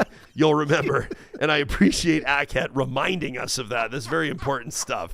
Hey, listen, speaking of partnering with people that we believe in, proud partnerships, I want to remind you that Kubi Renewable Energy is hiring right now. This could be a note.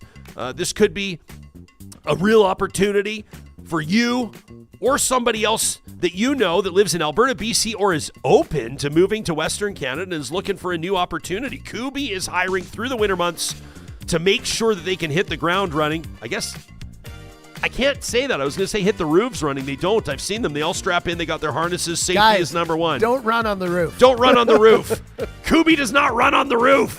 But they are going to hit the ground running this spring because they're expecting 2025 forecasting 2025 to be the biggest year in their company's existence. No solar installer in Western Canada is growing faster than them, and that means that they're leveling up their team. Check out the careers link at kuby.ca. That's KUBY.ca for current openings in Lethbridge, Kamloops, Calgary, and Edmonton. If you're driving right now, walking your dog right now, let me run through this for you. Looking for an electrical engineer in Calgary, looking for an apprentice electrician in Lethbridge. Actually, they're looking for apprentices in Lethbridge, Kamloops, Calgary, and Edmonton. What a cool opportunity through the summer. Get your hours in, and then maybe open the door for a more long-term career opportunity. They're looking for sales experts in Southern Alberta. They're looking for journey person electricians in Kamloops, lead structural engineers in Calgary. This is a company founded by oil and gas guys that saw a huge opportunity going green. That could be your story too when you get started on the careers link at kuby.ca. Our friends at Friesen Brothers want to remind you about the resources they have on their website and in store, including the flyer, the Family Essentials flyer. I tell you, our family uses it, and we do. You can view it. Every single flyer has not just great family essentials, quality food at low prices every day, easy family meal solutions, but they also have recipes, Johnny, which I love. A full recipe in the current easy family meal solutions. Maple glazed Alberta pork chops with toasted pecans.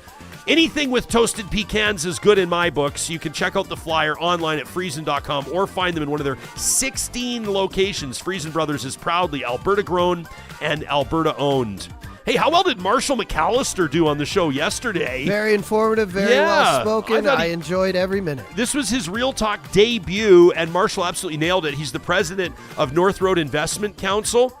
We asked him to kind of dig into us like in layperson's language so all of us, including me, could understand it, what the markets are telling us about Trump's tariffs and the threat in the next month and pressing pause and what the Canadian dollar's doing right now. And Marshall, in like less than 10 minutes, just kind of laid it out and let us know how we can protect ourselves financially against the chaos. This is what he and Carrie and the team do at North Road Investment Council, a steady hand and studied voice to guide you through wealth and investing. You can check out Marshall's interview on the highlights section of our Real Talk YouTube channel, and you can also, by way of their website, northroadic.com, link to their YouTube channel, which is great. They've got awesome resources looking ahead in 2025, their digital risk advisory program, all kinds of stuff, so you can get leveled up your knowledge and understanding when it comes to wealth management. That's North Road Investment Council, and I'm really excited coming up March 17th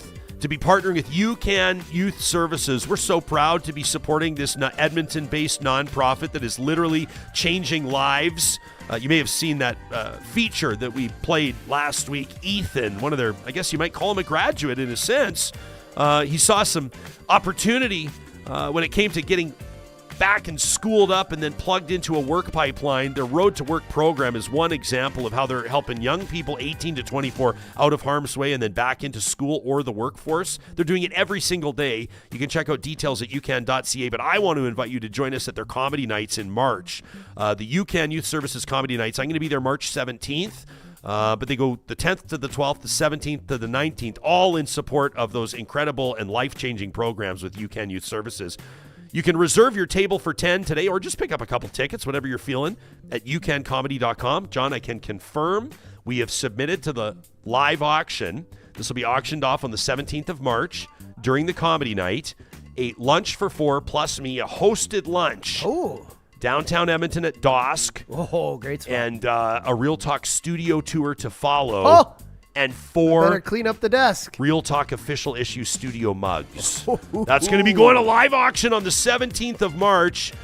We're going to pick up the tab for lunch, and it's going to be a long lunch, and it's going to be an expensive lunch, and it's going to be a wonderful lunch, and I can't wait for it.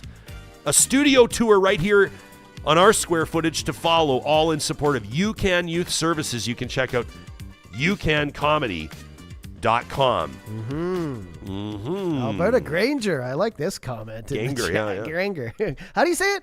Ganger. Ganger. They let us know From because here on out, I will say Ganger. Well, I was like blowing it for like a year until they corrected me. I like this comment. It says, well, I won't say the buzzword, but she says basically the older generations are the ones who, when the internet came about, were like, don't believe everything online. But now they're kind of the ones who are getting sucked into this whole AI trend. Is basically what she's saying. And I really agree with that. Like I had to, well, you know, God rest her soul. She's gone now, but I had to do this with my grandmother. You know, she would post things and I would be like, Nana, that's not real. You know, like, like there's not a Yeti shopping for bread at Whole Foods. That is a fake. that is a fake photo, Nana. I have to tell you to take that down. But yeah, this is, I mean, just like you said, I mean, you were talking about the fake video, Steph Curry saying he wants to go to the Lakers.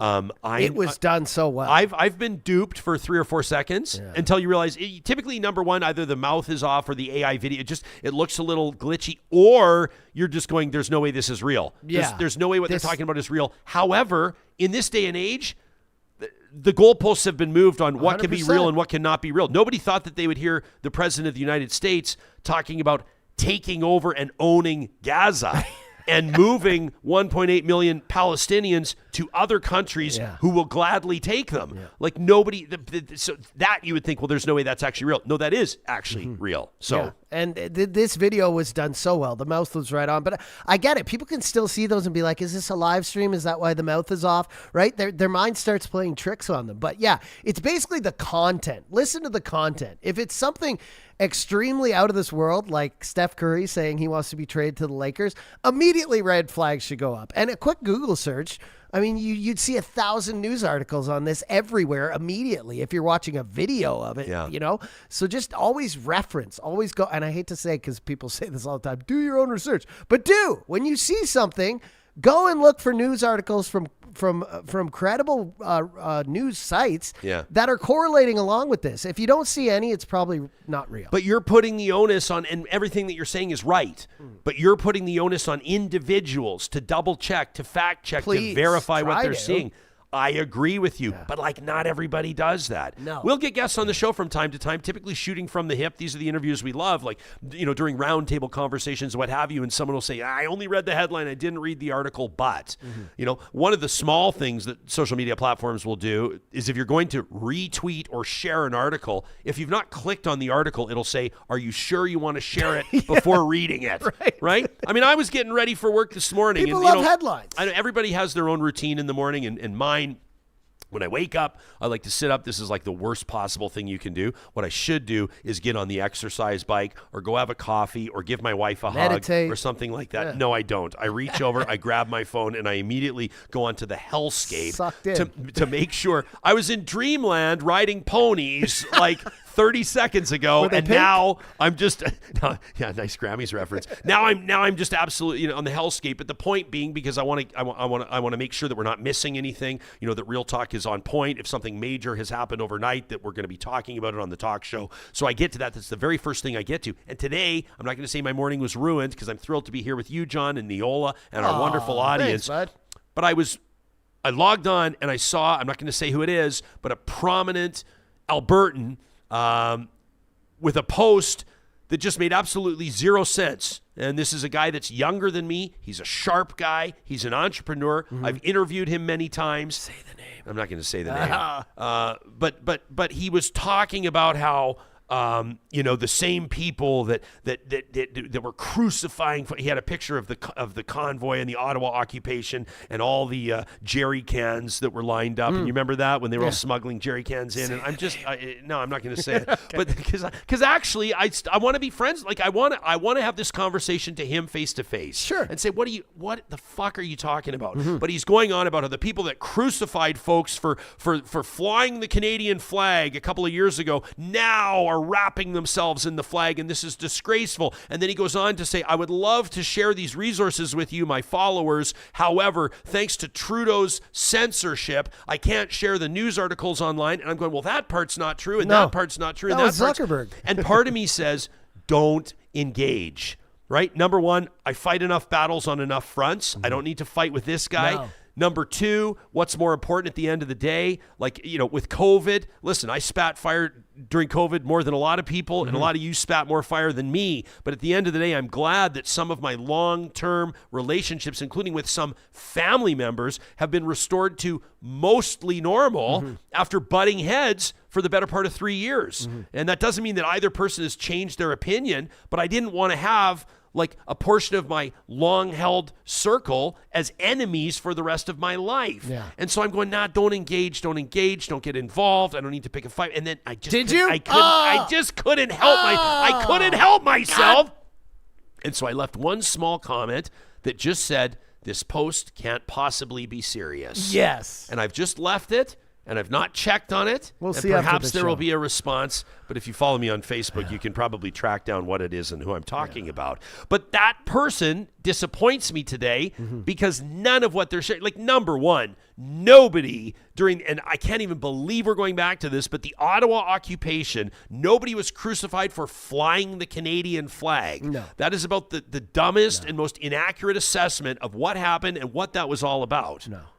So I love what you're saying about people need to fact check people, but it's also part of what's gotten us into this predicament is people that do their own research, right? People that listen to RFK instead of healthcare professionals, instead of scientists, and they've done their own research and they have their own truth. Yeah. And this is the big problem. I'm more saying, like, if you see an article like that, it's going to be everywhere. It's going to be in local newspapers. It's going to be, if an Oilers said he wanted to be traded to, Pittsburgh or the Boston Bruins, it would be in every local newspaper, as well as major sports publications, as well as international news. So just double check things, but also, click on the articles and actually take a few minutes to read. I think we all need to read some more, but you're losing a part of your soul in the morning. I've stopped doing it now. Like what I do in the morning, Ryan, is I check Slack, see where we're at for the show. I check email. And then on the way to work, I will listen to local news radio as well as online international news from credible sources. I'm not listening, like I don't turn on NPR. I also don't turn on CNN. I also don't turn on Fox News. I try to go in the center and I get some information in the morning. Here's something I'll ask you. Have you ever opened up Facebook, Instagram, X, LinkedIn, anything, and seen a positive post in the morning? It's usually something that gets you fucking riled up. But we have and that's why I stopped doing it. This is why we present Positive Reflections every Monday. It's why Kubi Energy wanted to specifically sponsor something that brought us back to the positive. And there's a reason why it's on Mondays. There's a reason why it's on the first episode every week of Real Talk, because typically the lion's share of our Monday episodes, our first episodes of the week, are an assessment, an analysis, and kind of like bringing together, curating all of the big stories over the weekend, and those are very rarely positive, right? Yeah. Right? We talk about like the people holding "Deport Them All" signs on the street corner in St. Albert, or the big disaster, or Los Angeles burning down, or Jasper burning down, or Donald Trump saying the United States will own Gaza, or Canadian politicians sniping at one another. And we want to make sure that we're also reminding you that like not all of the world, not every single bit of it is heading to hell in a handbasket. And even yesterday, again, I'll reference, go back and watch the signings of executive orders yesterday that happened while you were all at work. Trump said this. He said, we're close to the world blowing up. Even the president is pushing this narrative that the world is on the brink of collapse and it's going to be destroyed. He said we're on the precipice. Something's going to happen here. It could blow up. And we're going to try and stop that. Yeah. Another thing I'll reference, we didn't play the video, but Jon Stewart referencing, Trump talking about trade tariffs and saying yesterday during the executive order signing at the end, watch the press asking him questions. That's when Trump just, I don't know, he meanders, he gets lost. But they said, why are these trade tariffs, like, why was the deal so bad before? He's like, well, I don't know who negotiated the deal, but it's absolutely horrible. It's a lose for America. It's the worst deal I've ever seen. He was the one who signed the deal in 2018. He doesn't even remember, but Jon Stewart had a great clip on it where he was just like, he started to talk about it and the audience started laughing before, because they know he's the one who signed the deal with Mexico and Canada in 2018. And he said, stop, don't get ahead of me. Let me play the clip. And he played the clip, and there's Trump signing the actual deal that he's now saying is the worst deal negotiated ever. Yeah. Yeah. Great to see Idris in our chat, by the way, who just basically says local news in all caps, says 3 cheers for local journalists and their beats. And Idris is recognizing the St. Albert Gazette covering the protest in Idris's words of those Nazi turds. Yeah. Says it was a great read. We did recognize St. Albert Gazette for their great reporting when we talked to St. Albert's Mayor Kathy Heron about that last week. I'm putting you on the spot. Do you happen to have that, speaking of local news journalists, that video of Edmonton's police chief, Dale McFee, who's leaving? Do we still have that? I know. Would you be able to? I think we were going to play it yesterday, but we didn't. Do you still have it? So this is remarkable. This is something. Listen, folks. Here's the deal. Like this show, our episodes could be 6 hours every single day. There's obviously a lot to talk about. We haven't talked about Alberta walking back its childcare subsidy. Well, we're not talking about news involving the AER. We haven't even addressed this week that the Alberta Health Services Board has been dismantled again by this United Conservative government. We haven't talked about coal for a few days. I think we all needed a bit of a break from coal. That doesn't mean it's off our radar. But here's another story. This is getting a little bit more local in our home city of Edmonton. Lauren Boothby is really doing important work.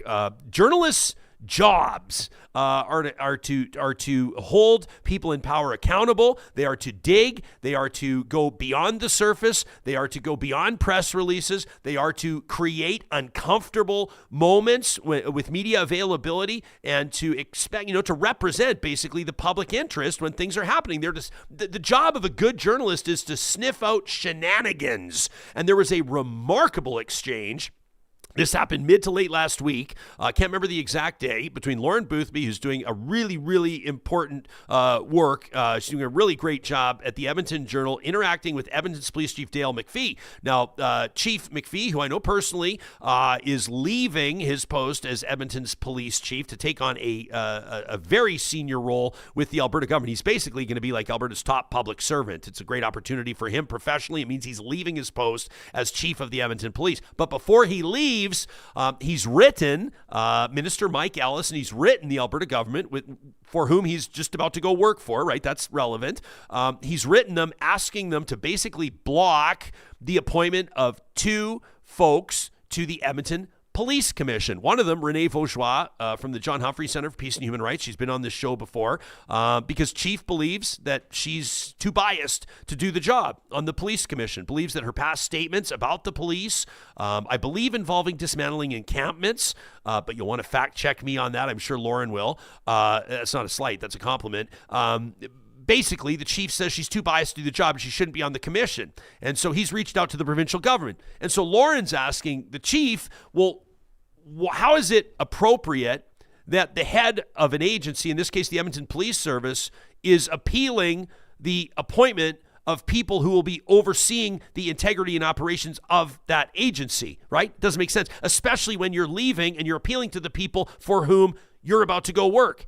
And not just as some sort of press secretary, no offense to press secretaries, but like as the senior, as the top civil servant, right? It's a significant role. I want to play the entire exchange for you because it gets very uncomfortable. But as Idris says, this reiterates the important role that journalists are doing, to be willing to roll up their sleeves, to be willing to muck it up, to be willing to have uncomfortable moments, regardless of what comes on them, to keep these issues on the public's radar. Here's that interaction. Answered it differently. First, that's a legal document, and as you're very aware that I basically excluded myself from that legal document. Our lawyer's here and she'll answer those questions. But I also want to be very careful on the privacy of those 2 individuals and why we didn't release that information, because it is respecting the privacy of the individuals. I noticed that you got that from somewhere and put it all out, so obviously that privacy piece to them is gone now. But what we'll do is we'll park this question. You can talk to the legal folks, but Section 30 of the Police Act has that provision to do it, and that's how we did it. So that's what makes it a legal document, and we're not going to be answering any questions from me to you on that point for now. If you have other questions, for sure. But do you think the public, though, wants to know why you were involved in this process? I know you excluded yourself from that after that, but Because I'm There's the a head of view the that police this service. is you getting involved in politics. How do you justify this to the public? I'm the head of the police service. The legal work was done by legal. I'm the one that has to sign the document to go forward. That's not politics. If you think that's politics, you're giving the public wrong information. Thank you.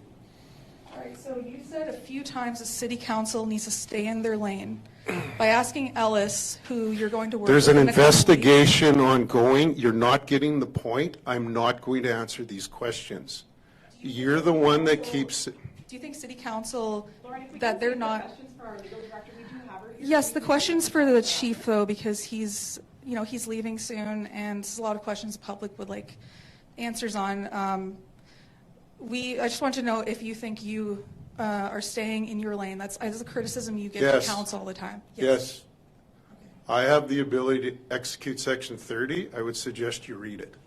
Yes, and you're going to the province. There's that other element that you're leaving your job Which I to can't go. be involved in, which I told you I excluded. Please listen and just don't ask questions. Do you socialize with Mike Ellis? Do I socialize with Mike L? That has nothing to do with this. Like, you have a bias on this, and I'm not going to answer it, so I'll answer somebody else's question. Thank you, that's all. Jeez. Oh, okay. So that awkward, and it Jesus. needs to be awkward. There need to be awkward moments. There need to be moments of accountability. And I just thought, regardless of where you land on this, I know we'll have police officers hear this. I bet we'll have members of the police commission hear this. I guarantee we'll have city councilors that hear this and members of the public that hear this. But Lauren's doing incredibly important work. Whether or not it pisses off the chief of police or the mayor or the premier or the prime minister, these are the types of conversations that local media, the reason I'm playing that clip is because of Idris's comment on local media, local journalism, and the job that it does. And if you're taking what we call rip and read copy from the Canadian press, who provides an important service, for example, but you look at it online, so much of what has filled newspapers, and including newspapers' websites, I'm not even talking about the physical papers, it's reporting that's done oftentimes out of Ottawa or Toronto. It's national reporting. It's run in every market, and there needs to be local accountability and oversight. And the Fourth Estate journalists do an incredibly important job with it. He did not look good there. He was not happy. He lost his cool. Was not happy. And then he says, you have bias and you should listen and not ask questions. Her job is literally to ask questions. And you're the police chief. You're going to get asked hard questions, and you got to keep your cool. And he just... But hey, he's on his way out, so whatever. So Tommy Temper's in the chat and says, liberal interviewer, LOL. I guess this is Liberal this is interviewer? sort of low brow where you go. If it's something that makes you uncomfortable, it must be. Like earlier in the chat when somebody called our conservative guest this morning a left-wing lunatic.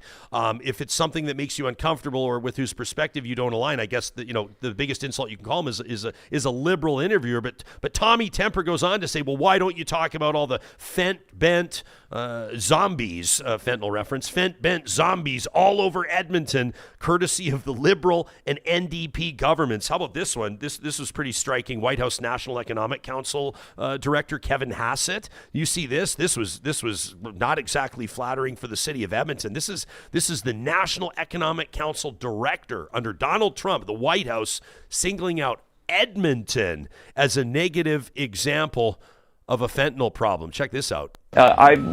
In Edmonton last summer, I walked out of my hotel and they had an ambulance there helping somebody who had OD'd sadly on fentanyl. And then as I'm walking to my restaurant, two people get in a fight with the cops over drugs. Right there just in downtown Edmonton. And this is just my one day when I'm staying there. And the fact is that Canada is like San Francisco and it's spreading to the U.S. and it needs to stop. And that's what the Canadian people want and it's what the American people want.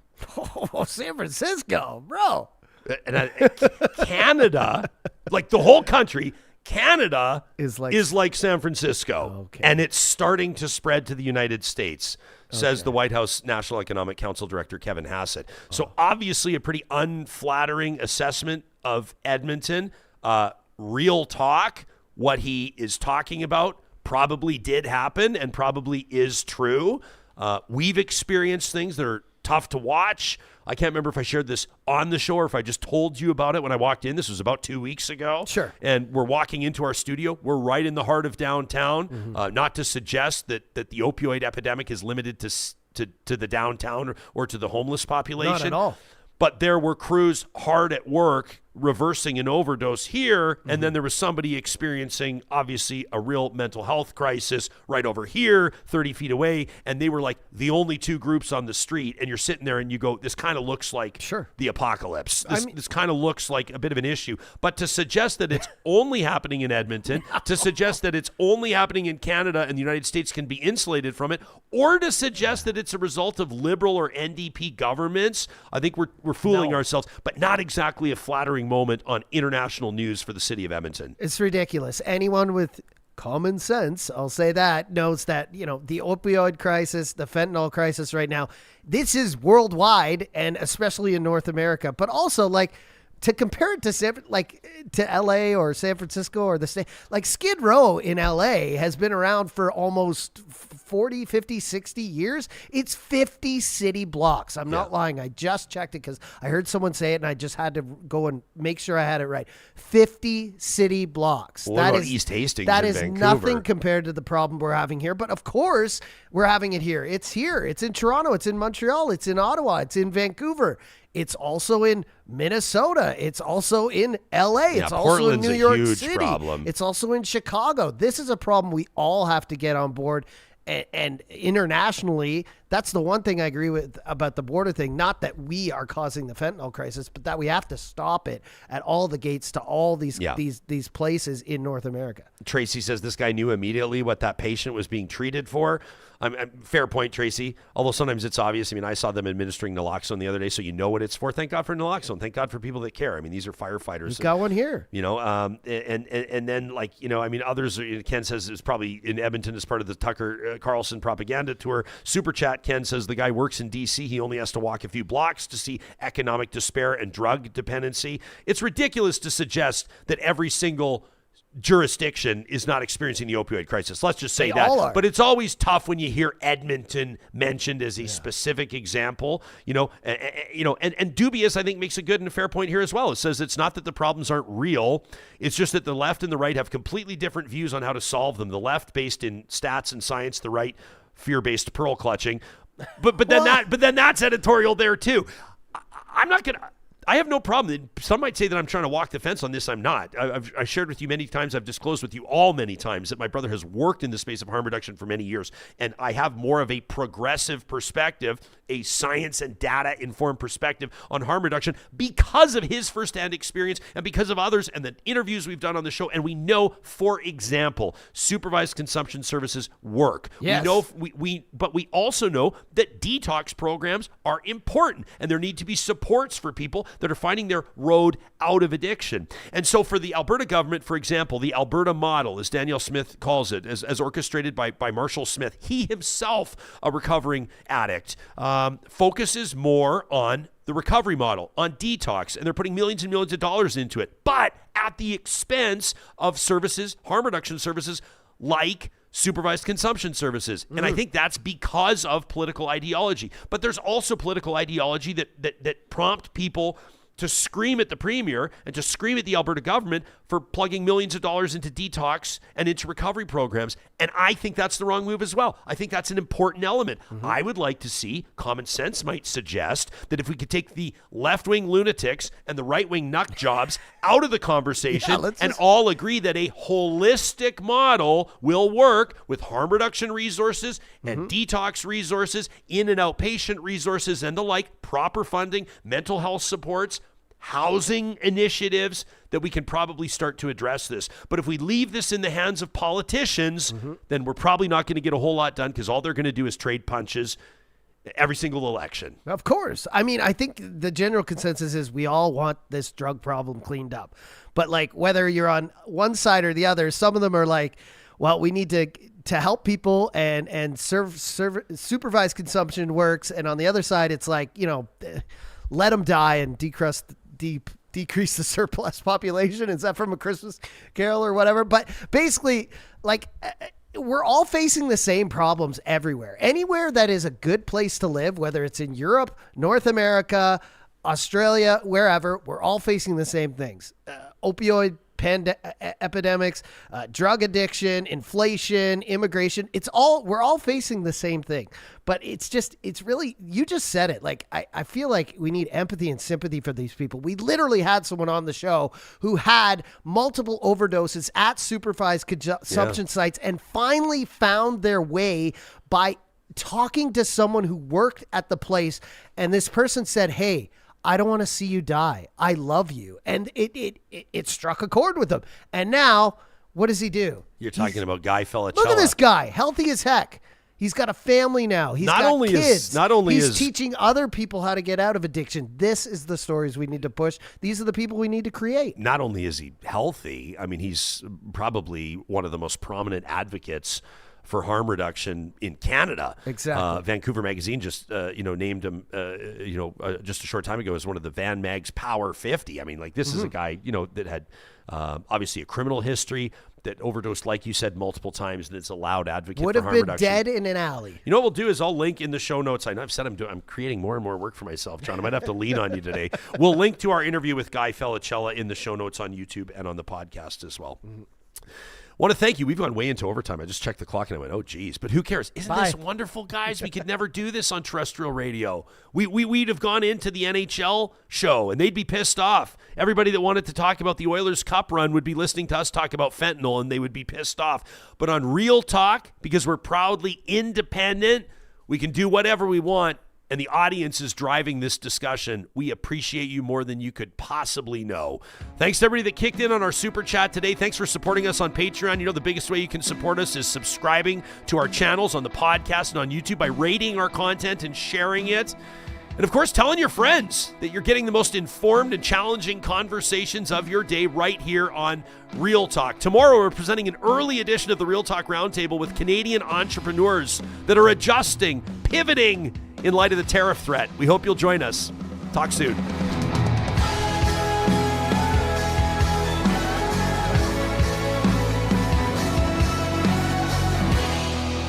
Real Talk is hosted by Ryan Jesperson. Executive producer Josh Dunford. Technical producer John Hicks. General manager Katie Cook-Chivers. Account coordinator Lawrence Derlego. Human resources Lena Shepard. Website design Mike Johnston. Voiceover by me, Carrie Skelton. Real Talk's editorial board is Supriya Dwivedi, Ahmed Ali, Brandy Morin, Ann Castleman, Corey Hogan, Harman Candola, Catherine O'Neill, and Chris Henderson. Member Emerita, Julie Rohr. Real Talk is recorded in Edmonton, Alberta on Treaty 6 territory, the traditional and ancestral territory of the Cree, Dene, Blackfoot, Saulteaux, and Nakota Sioux, home to the Métis settlements and the Métis Nation of Alberta. Real Talk is a relay project. For more, check out ryanjesperson.com.